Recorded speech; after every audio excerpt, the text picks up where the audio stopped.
போராட்ட அனுமதி தொடர்பாக உயர்நீதிமன்றம் சில உத்தரவுகளை விதித்திருக்கிறது. போராட்டத்துக்கு அனுமதி வழங்குவது தொடர்பாக விதிமுறைகள் வகுக்கப்படும் என உயர்நீதிமன்றம் தெரிவித்திருக்கிறது. கூடுதல் விவரங்களோடு இணைகிறார் செய்தியாளர் மதியழகன். வணக்கம் மதியழகன், விவரங்கள்.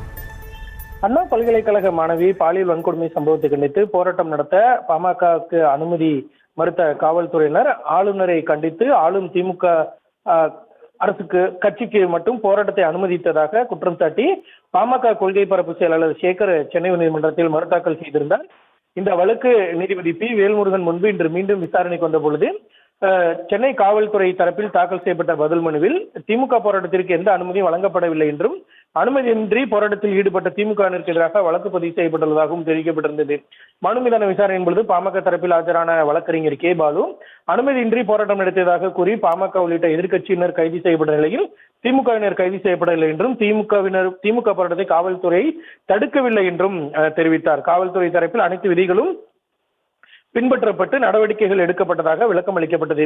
விதிமுறைகளை ஆளும் கட்சி எதிர்க்கட்சி என்று பாகுபாடு காட்டாமல் அனைவருக்கும் சமமான முறையில் அமல்படுத்த வேண்டும் என்றும் ஆட்சிகள் மாறினாலும் அதிகாரிகள் நீடிப்பார்கள் என்றும் தெரிவித்த நீதிபதி எவரும் சட்டத்திற்கு மேலானவர்கள் அல்ல எனவும் காவல்துறையினர் பாரபட்சம் காட்டக்கூடாது என்றும் எதிர்காலத்தில் இதுபோல் நடந்து கொள்ளக்கூடாது என்றும் அறிவுறுத்தினார். போராட்டத்திற்கு அனுமதி வழங்குவது தொடர்பாக விதிமுறைகள் வகுத்து உத்தரவு பிறப்பிக்கப்படும் என தெரிவித்த நீதிபதி மனு மீதான தீர்ப்பை தேதி குறிப்பிடாமல் ஒத்திவைத்தார். விவரங்களுக்கு நன்றி மதியழகன்.